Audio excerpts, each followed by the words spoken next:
please subscribe and don't forget to press the bell icon to get notified whenever we upload a new video. It's 38 degrees here on top of a hill station. The hill station? Lonavala, a very famous tourist destination between Mumbai and Pune. But beyond all those busy touristy spots are deserted, fast, winding roads. The perfect setting for a fast car. And it's safe to say that the car I have with me here today is actually hotter than the weather around. Say hello to the red-hot Audi RS5.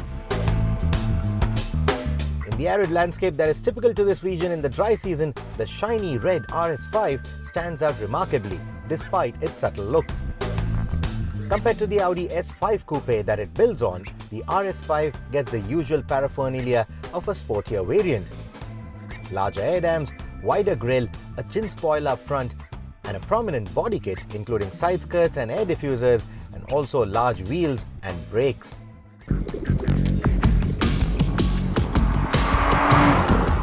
The RS5 has these little grooves on the outer edges of the headlamps and the tail lamps, which I believe are present for improving the aerodynamic performance. However, I think these are more form over function.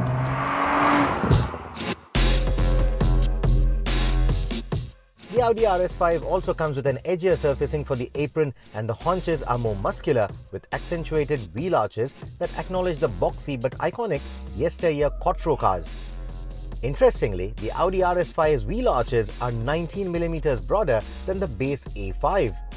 The bezels for the grille, the sleek chin and lip spoilers, and the chunky diffuser are all done up in glossy black and create a stunning contrast with the shiny red body color.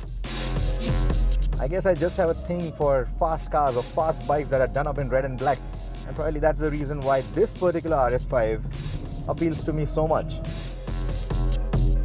The RS5 logos are in all the usual places on this Audi, like the grille and the tailgate, and also in some unusual places like the fuel filler cap. If your fuel attendant notices that and recommends you higher octane fuel, tip him well.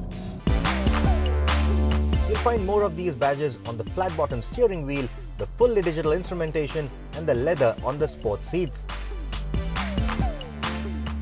It's a gentle reminder that Crore GmbH, which used to be the performance arm at Audi, is now Audi Sport GmbH. It's headed by the flamboyant Steven Winkelmann, and you'll be happy or unhappy to know that this car isn't even remotely manic like the cars that he greenlighted when he was heading Lamborghini.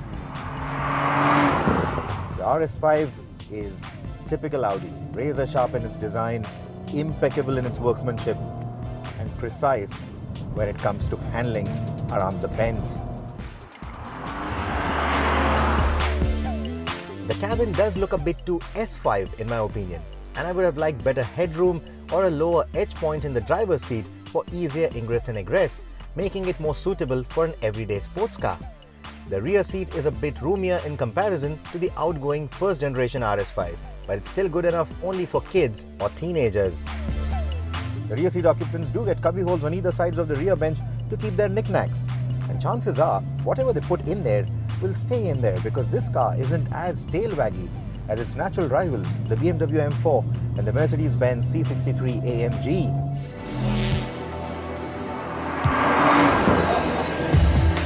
That precision and the rear-end grip of the Audi RS5 is thanks to the Crore performance all-wheel drive setup, which ensures maximum grip with its ability to transfer 75% of the power to the rear wheels. The Crore drivetrain gets its fodder from a new 2.9-litre V6 petrol engine that replaces the grunty 4.2-litre V8 of its predecessor. Despite the downsizing, the engine still churns out an identical 450 PS of power. But the torque, it's gone up by 170 Newton meters to reach a magical figure of 600 Newton meters.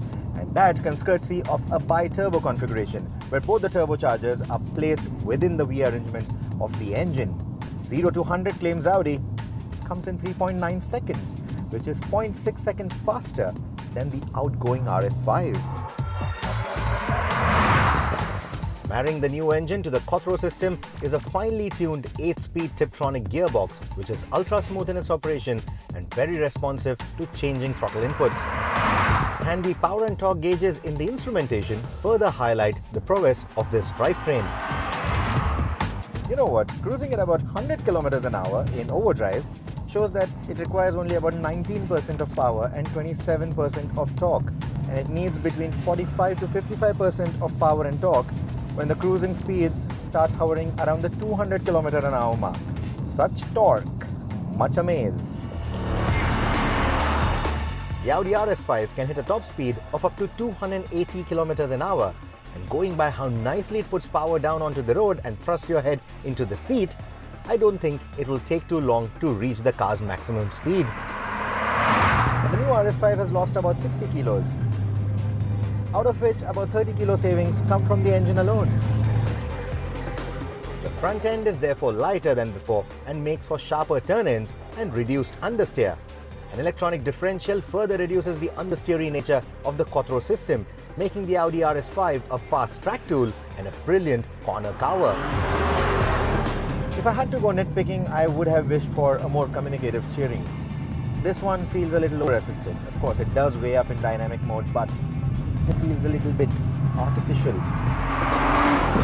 Along with the sharper gearbox and engine responses, the dynamic mode also unlocks the full-blown sound of the V6 engine that fills up the cabin with a thrum at lower speeds, and at higher engine RPMs resonates into a throaty roar with crackles and pops that are typical to German sports cars.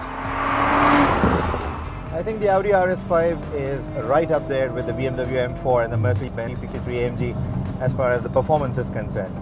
It's also priced quite competitively. But I think for the consumers, where it will finally boil down to is which one crunches the faster lap times and which one is more involving to drive, more fun to drive. That, I think, is a story for another day. Right now, it's the open road, the fast car. Hell of a fun time to be had.